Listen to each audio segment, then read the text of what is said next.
Okay, now let's move on to Buying Beverly Hills Season 2 teaser, revealing Mauricio's daughters breaking down crying amid Kyle Richards' separation. So I do have two trailers from Buying Beverly Hills Season 2 that we will definitely watch. So go ahead and like, subscribe, and share while I pull it up for you. So let's go with the article first from Screen Rant, and then we will watch the two trailers, okay? So here it is. Buying Beverly Hills Season 2 picks up with some interpersonal drama as viewers get the opportunity to see things from Mauricio Umansky's perspective in a preview clip from the upcoming season. The show features the luxury real estate brokerage, The Agency, which is run by Mauricio. His daughters Farah and Alexia have been heavily featured on the show in the past, as both work for The Agency as well. While the series didn't delve into much personal drama between Mauricio and Kyle Richards last season, things are changing in the newest installment of the series. In a preview clip of Season 2, Mauricio tearfully sits down with Farah, Alexia, and Sophia to discuss their impending separation. I had an amazing 26 years with your mom, Mauricio shares with his daughters around a table in their sprawling backyard. I wanted to do everything possible to just save it. So, your mom came to me and talked to me, and she said, I think I need space. Kyle and Mauricio's daughters were all stunned into silence. Dun dun dun dun. Continuing to share details of where his and Kyle's marriage stood, Mauricio shared, the rules are that, you go out, you date, you do whatever it is that you want to do. I don't want you to be asking me what I'm doing, like we are separated, Mauricio explained. Mauricio explained he'd be taking some time for himself. I need some time and a clear head, he shared. Maybe I'll go spend a month in Aspen. The girls were understandably tearful and hurt. Now, this is important because this whole I'm going to go spend a month in Aspen foreshadows what we already know to be true. So remember that all of the stuff with Mauricio and the influencers and the young girls skiing in Aspen, that's what he's referring to now. Because remember, they filmed this months ago. So when he's like, oh, I'm going to go spend some months in Aspen, they're filming the show. And everyone was like, oh, Mauricio's out here with like champagne and influencers and skiing. All of that was for the show. And we called that over here at the Candy Cane. I was like, I don't think Mauricio, is he smashing? Maybe, maybe not. But I'm not saying it's like a relationship or he's dating them. I said, this to me looks like a sponsored campaign. Turns out it was. It was for the show, okay? And then this is what he's foreshadowing. When he says, maybe I'll spend a month in Aspen, now we know what he was doing in Aspen. Dun, dun, dun, dun. When Alexia and Sophia were having a hard time articulating their thoughts surrounding separation. Now, this might be mean, but whatever. Alexia and Sophia, they have a hard time speaking in general. Like, have you guys seen the show or see them? It's like, and I mean this seriously, not in a mean-spirited way. I'm being jokey and kinky, not in like in a real mean way. But what's her name? Alexia is 27, 28, but she skews like she's 14 or 15. And I don't mean in looks. I mean in like everything. Like, it's really weird. So it's really funny. They were saying having a hard time articulating their thoughts. If you've seen them talk, it's like, come out with it. And Alexia is like a mini Kyle. I mean, the way she talks, her cadence, she's basically, if you closed your eyes, you would think it was Kyle talking. It's bizarre. Anyway, Farah shared that having conversations like this is so weird, with Mauricio agreeing, our life has just changed so much. Sophia shared tearfully before Farah continued, I definitely could not predict it where my life was going to be 1 year ago. I'm sorry we're all going through this, Alexia, who shares an incredibly close bond with Mauricio, explained. Sorry for all of us. Sorry for you guys, she said towards her sisters before turning to her father. I'm sorry for you. Now, again, this is more foreshadowing. It's saying how Alexia has a particularly close bond with Mauricio. She does. They're very, very close. Of course, he loves little Portia, because she's like the baby, but he does have a very, very close relationship with Alexia. And we kind of see how he favors her, even over Farah. And again, Alexia is about 27, 28. Farah, sorry if I say her name interchangeably. I apologize. She's about mid-30s, I want to say.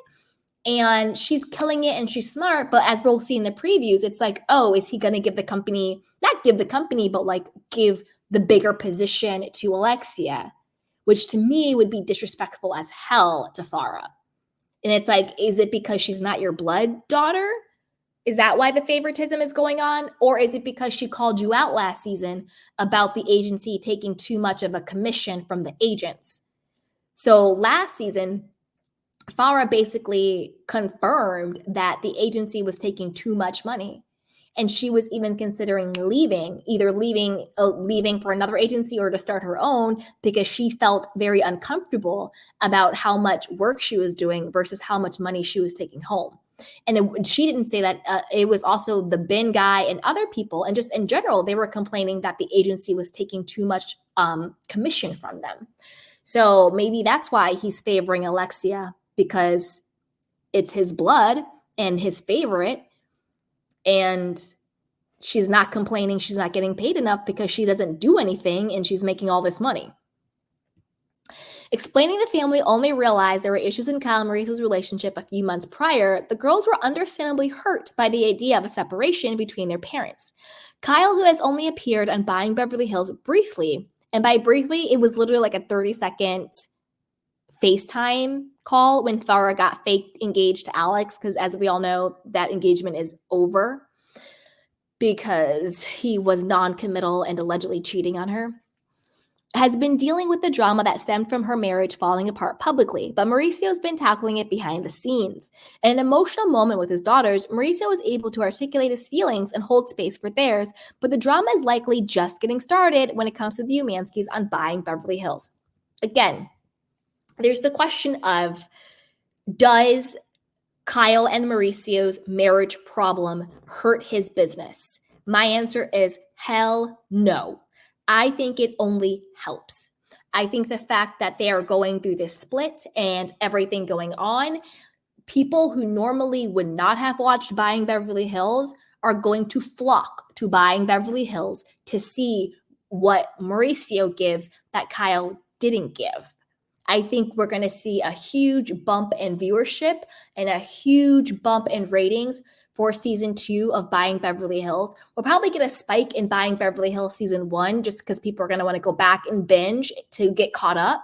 But I think season 2 is going to surpass, and it's going to really blow it out the park because now there's so much pent up stuff. There's so many questions, and people want to know what happened and what is his perspective and all of this stuff. Is he cheating? Was she cheating? Is there a love child? What exactly happened? So I think it's going to give them a huge bump and boost. And then when it comes to the agency is going to be fine. Like, I personally don't think anybody's going to be like, oh no, agency, don't sell my house because Kyle and Mauricio are going through it. Like, I don't think that makes any sense. I think this type of scandal and this type of salaciousness is only going to help them, particularly because it's not like a scandal where people aren't necessarily truly identifying with Kyle as the victim, if that makes sense. So I think that's also a big reason why it's not going to hurt them. As Buying Beverly Hills season 2 draws closer, the Umansky family has been preparing for viewers to see their very personal drama unfold. While some of it has come to light on Real Housewives of Beverly Hills with Kyle, the other side of things have been left unturned. With Farah and Alexia both working at the agency along with Mauricio, the family business may be difficult to run with the family itself in turmoil. Thankfully, Buying Beverly Hills season 2 has watched every move and will be sharing the drama with viewers. Again, it goes back to what I was saying, where another big reason why I think we'll be I'm going to be watching Buying Beverly Hills season 2 because I want to see what unfolds. But again, a big reason why is cameras picked up for Buying Beverly Hills season 2 either partway through or after filming of season 13. So it's not that they were filming concurrently at the same time and we're seeing the same thing from a different angle. We're seeing aftermath. We're seeing, new stuff that happens. We see a skinnier Mauricio and all this other stuff. So we're seeing things closer to real time, and we're seeing the aftermath of season 13, because I don't think that they're done filming buying Beverly Hills season 2 yet. I know we got the trailer drop, but I don't think they're done filming yet. If it is done, it would have just wrapped, because remember, they were still filming in Aspen, and we saw that a couple months ago. So, but let's watch the 2 trailers.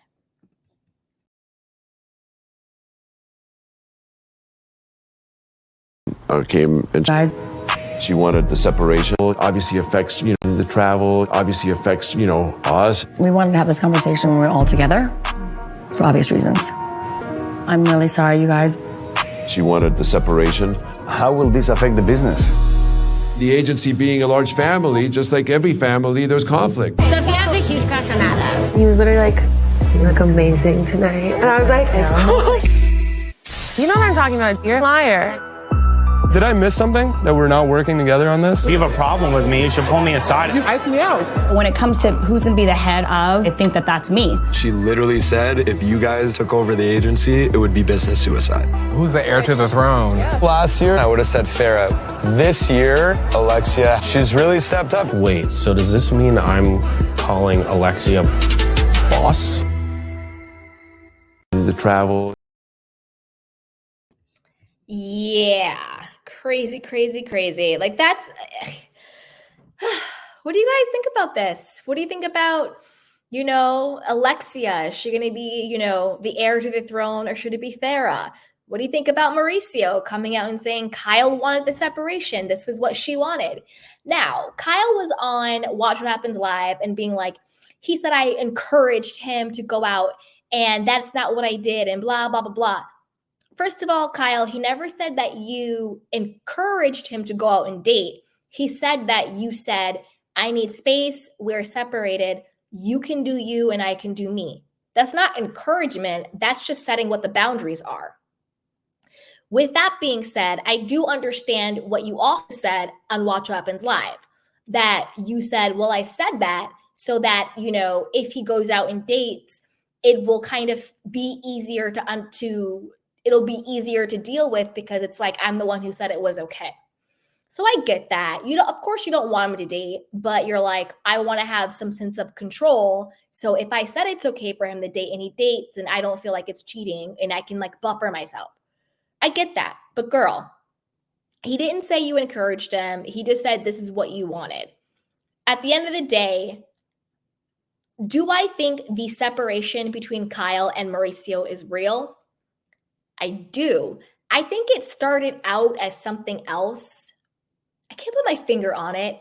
And then it snowballed into where we're at. I think Kyle was going through it with the death of her friend Lorene.